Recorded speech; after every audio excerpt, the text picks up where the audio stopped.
Là, tu as rempli tes objectifs et tes indicateurs et tu fais le suivi mensuel ou hebdomadaire, selon convenience, de tes indicateurs. Maintenant, je vais te donner une astuce pour savoir si l'objectif SMART, il est vraiment ambitieux et réaliste. Note que j'ai pas mentionné, j'ai pas détaillé jusqu'à maintenant ces deux facteurs qualitatifs de l'objectif SMART. Et spécifique, mesurable, on a vu, il faut savoir combien, il faut dessiner la cible dans l'espace de temps, du temporel. Mais ambitieux et réaliste, comment je peux vraiment savoir si mes objectifs, ils sont peut-être pas trop ambitieux ou alors réalistes et qui me motivent pas forcément de se lancer et d'atteindre cet objectif?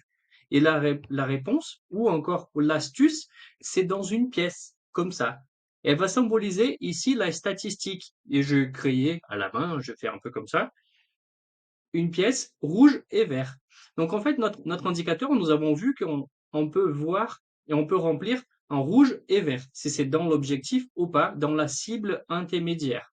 Et ce qui se passe dans la statistique est le suivant. Si je lance une pièce au hasard, elle va tomber rouge ou vert, pile aux faces, bien entendu. En occasion, rouge. Ma question c'est, quelle est la chance, quelle est la probabilité que si je relance cette pièce à nouveau, qu'elle tombe à nouveau rouge? La réponse, la probabilité, c'est 50%. Donc, il y a 50% de chances qu'on voit rouge à nouveau ici. Ah, vert. En fait, c'est 50% d'un côté ou de l'autre. Quelle est la chance si je relance que ça tombe rouge ou vert? Ça sera toujours 50%. Là, vert à nouveau. Quelle est la chance que je rejette et ça tombe rouge ou vert? À chaque fois, à chaque lancer, c'est 50% de chance. Là, on voit rouge. Ce que se passe dans la probabilité, il y a une nuance qui s'appelle les événements consécutifs. Quelle est la chance que je lance deux fois cette pièce et que deux fois d'affilée, je puisse avoir rouge? En fait, la chance va se diviser par deux à chaque fois. Donc, une fois, c'est 50%, 1 sur 2. Si je lance deux fois et je souhaite avoir rouge et rouge, la chance, en fait, est à nouveau divisée par deux. Donc, il y a une chance sur quatre, cette fois-ci, d'avoir rouge et rouge. Si je lance trois fois d'affilée et quelle est la chance d'avoir rouge trois fois d'affilée? C'est une chance sur 8. Si je lance quatre fois cette pièce, quelle est la chance d'avoir quatre fois d'affilée rouge ou vert? Il est une fois sur 16. Donc ça veut dire qu'il va falloir lancer 16 fois. Si on revient sur nos indicateurs, quelle est la chance d'avoir rouge ou vert sous la prochaine mesure? La moitié, une chance sur deux. Quelle est la chance d'avoir deux fois d'affilée rouge ou vert? Une chance sur quatre, et ainsi de suite. Donc en fait, la probabilité, elle fonctionne aussi pour notre indicateur et les résultats rouge-vert.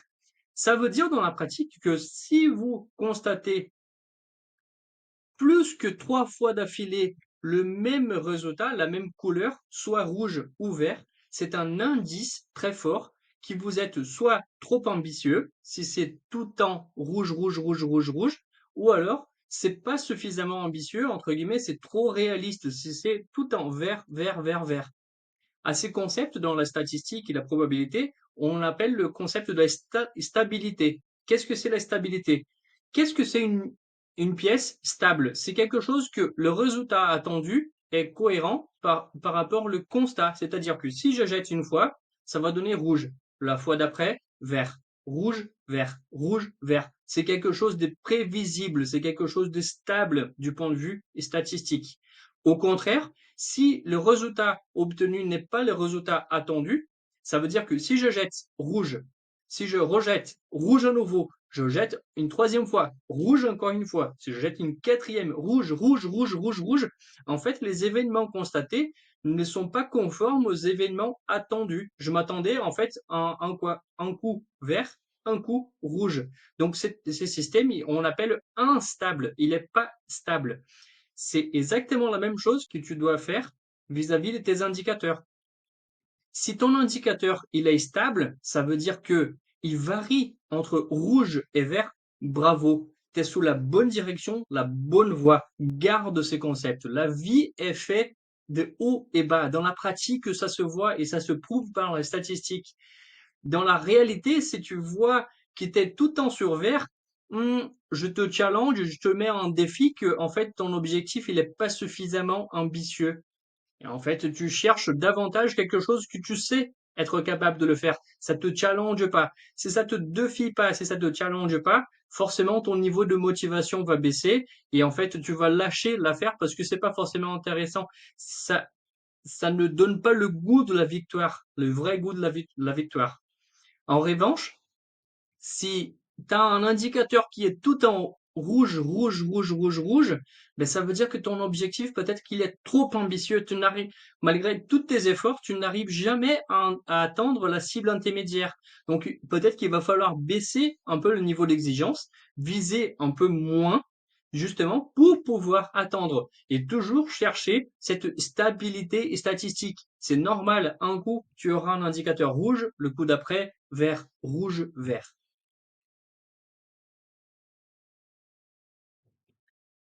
Je t'ai mis ici un exemple, un bonus qui s'appelle Smart Checker. C'est juste pour que tu puisses avoir des exemples sur toi avec ton tableau Lapis davantage. En fait, tu verras, j'ai mis l'exemple qu'on a enregistré en vidéo ici et j'ai mis ensuite deux cas de figure, deux scénarios hypothétique. Un premier, qu'on voit tout est vert, c'est un scénario instable, non ambitieux. En fait, j'attends toujours mes objectifs. Donc la cible étant 20, 23, 25 et 28%.